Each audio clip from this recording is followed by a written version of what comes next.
행복은 크기가 아니라 빈도입니다. 요즘 같은 때일수록 행복은 더욱 필요합니다. 우리 삶에 많은 시련이 찾아오는 때니까요. 최근 2년 동안만 하더라도 코로나19 때문에 얼마나 많은 분들이 고생을 하셨습니까? 수많은 생명을 살린 의료진들, 학교에서 일하시는 선생님들, 밤샘 작업을 밥 먹듯 하던 공무원분들, 통신사의 직원들과 집에서 육아하느라 몸과 마음을 다 써버린 주부님들까지 매일매일이 힘들고 지친 날들이었습니다. 다행히 전 세계를 혼란에 빠뜨린 이 코로나 팬데믹도 어느덧 지나가고 있습니다. 코로나가 끝나면 모든 게 다 좋아질 것 같죠? 아닙니다. 더 큰 위기가 올 것입니다. 생각해보세요. 우리 인생에서 완벽하고 평화로웠던 1년이 존재한 적이 있었나요? 한 번도 없었습니다. 그리고 앞으로도 없을 것입니다. 직장에서도 마찬가지입니다. 사장님은 매년 이번 위기만 넘기자고 하시지만 다음엔 기다렸다는 듯이 더 큰 위기가 찾아오지요. 올해가 단군 일의 최대 불황이었다면 내년은 해방 일의 최대 시련이 다가올 테지요.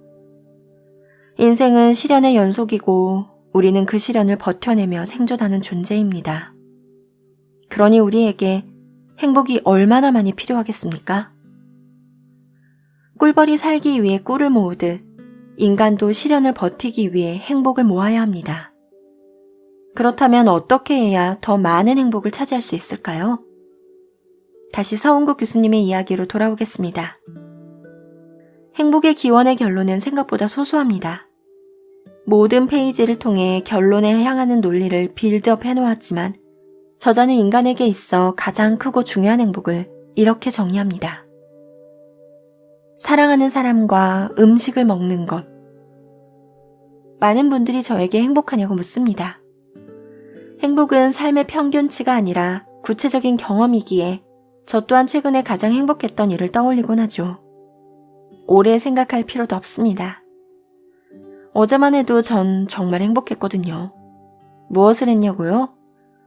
저 어제 친한 친구 녀석 만나서 오징어회 먹었습니다. 오징어회는 그다지 비싸지도 않았어요. 어제 먹은 데서는 한 접시에 27,000원 정도 하더라고요. 내친김에 멍게도 먹고 소라도 먹고 물론 소주도 한 병 했습니다. 캬, 정말 행복했습니다. 서은국 교수가 행복의 기원에서 말하는 결론은 말로만 들었을 땐 코웃음이 쳐질지 몰라도 직접 경험해보면 인정하게 됩니다. 좋은 사람과 맛있는 것을 먹는다는 행위는 인간에게 정말 중요한 행복이라는 것을요. 먹는다는 것은 생존과 직결된 일이고 좋아하는 사람과의 관계는 행복감과 뗄 수 없는 요인이기 때문이지요. 그런데 말입니다. 이 하찮아 보이는 행복의 정의에 심오한 통찰이 숨겨져 있다는 사실 알고 계신가요? 행복은 크기보다 빈도가 중요하다는 것입니다. 심리학을 풍월로 들어보신 분들은 아실 겁니다. 1년에 100점짜리 커다란 행복 하나를 경험하는 것보다 10점짜리 행복 10개를 경험하는 것이 더 효과적이라는 것을요. 그러니 행복의 격을 조금 낮춰서라도 더 자주 행복을 누리는 것이 생존에 유리하다는 뜻이지요. 좋아하는 사람과 맛있는 것을 먹는 게 나의 행복이야 라고 스스로 인지하고 있는 사람은 1억 원짜리 복권에 당첨되는 게 나의 행복이야 라고 생각하는 사람보다 생존할 확률이 높아집니다. 행복에 대한 소박한 정의를 최대한 여러 개 가져보세요. 거창한 정의 하나보다 훨씬 낫습니다. 가끔 자신의 삶을 비관하여 스스로 생을 마감한 분들의 소식이 들려오곤 합니다. 이런 분들이라고 해서 평생 동안 불행했던 건 아닙니다. 큰 상을 받았거나 큰 돈을 벌었거나 커다란 명예를 얻은 분들도 많으니까요. 단순히 행복의 크기만 놓고 보자면 일반인들이 범접할 수 없는 경험을 가진 사람들도 적지 않습니다. 그러나 이미 경험한 행복의 크기가 너무 컸다면 이후에 남은 행복은 작게 느껴질 수밖에 없습니다. 그러면 어쩔 수 없이 행복의 빈도가 줄며 삶의 만족도 또한 떨어질 수밖에 없습니다. 스스로 죽음을 선택할 수밖에 없었던 고통은 총체적으로 경험한 행복의 크기가 아니라 현저하게 낮은 빈도에서 출발했다는 것을 짐작할 수 있습니다. 이 법칙은 대부분의 분야에서 마찬가지로 적용됩니다. 가족 여행을 계획할 때도 한번 잘 따져보세요. 1년 동안 꾹꾹 참고 있다가 15박 16일짜리 긴 여행 한 방 다녀온 것보다 1박 2일이나 3박 4일짜리 가벼운 여행을 여러 차례 다녀왔던 기억이 더 좋은 추억으로 남아있지 않나요? 이는 행복의 경험을 잘게 잘라서 횟수를 늘리는 나름의 기술이라고도 할 수 있습니다. 총합은 같지만 가성비가 훨씬 낮다는 얘기입니다. 그리고 다들 아시잖아요. 어차피 휴가는 떠나기 전날이 가장 좋다는 거.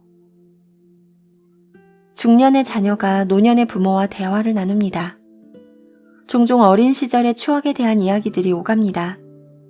정확히 무슨 일이 있었는지 기억이 나지는 않지만 어렴풋하게 좋은 느낌으로 남아있는 시절이 있지요. 아, 나 그때 참 행복했는데.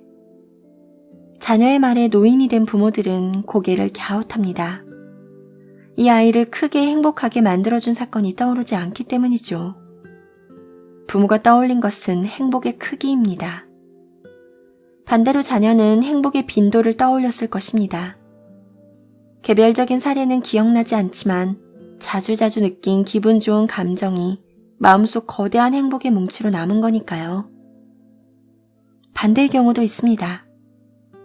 부모는 아이를 행복하게 해주기 위해 많은 애를 썼는데 자녀는 기억을 못하는 경우지요. 그랜드 캐니언도 데려가고 유럽 여행도 데려갔고 남들은 못하는 귀한 경험을 시켜주기 위해 애를 썼을 테지만 안타깝게도 자녀에게는 행복의 느낌이 남지 않은 것입니다.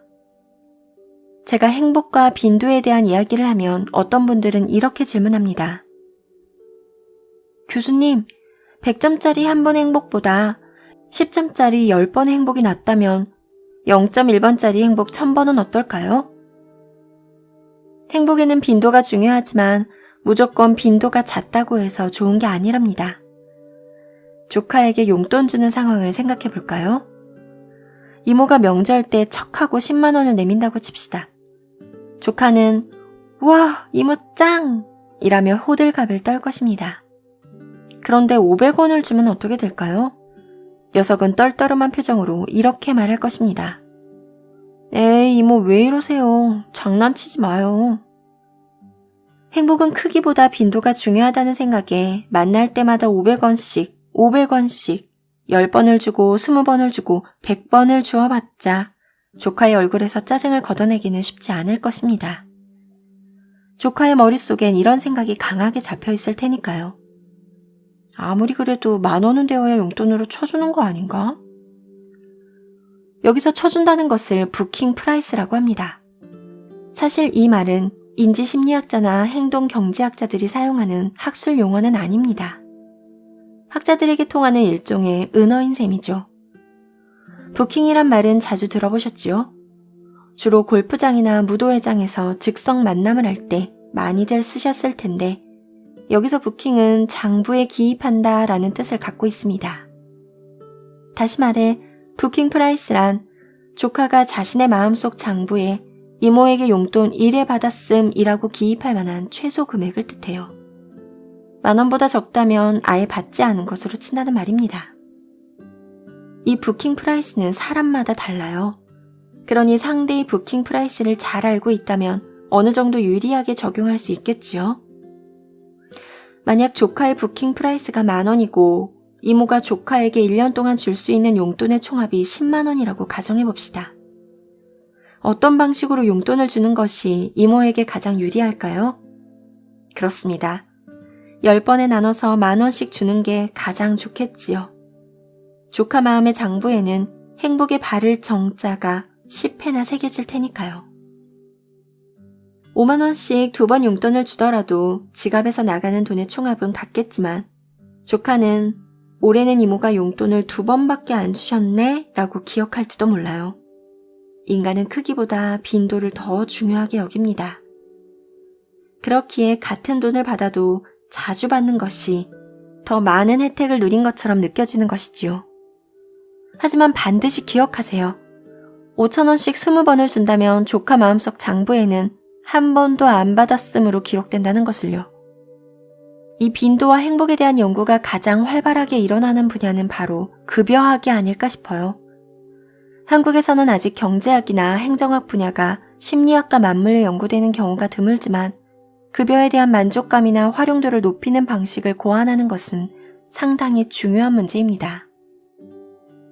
현재 우리나라에서는 거의 모든 사람이 한 달에 한 번 같은 날짜, 같은 주기로 급여를 받지요. 그러나 사람마다 부킹 프라이스가 다르기에 한 번에 큰 돈을 받아야 만족도가 높아지는 사람도 있고 적은 돈을 여러 차례 쪼개어 받는 것을 선호하는 사람도 있겠지요.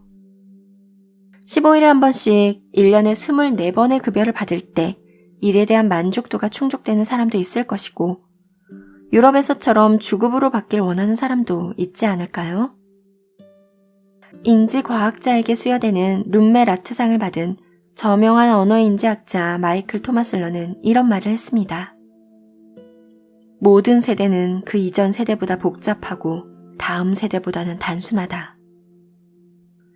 부모님 세대보다 우리 세대가 더 다양한 모습인 것처럼 앞으로 살아갈 다음 세대는 우리가 경험한 것보다 훨씬 더 다양한 선택지를 받게 될 것이라는 말입니다.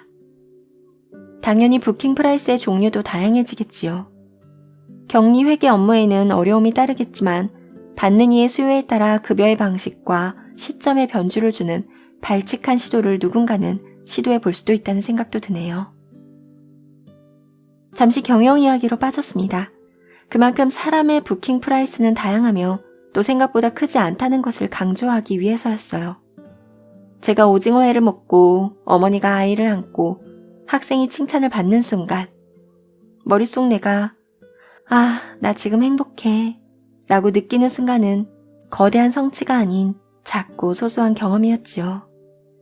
하지만 그때가 나의 부킹 프라이스를 살짝 넘긴 순간이었고 그렇기 때문에 행복한 기억으로 각인될 수 있었던 것입니다.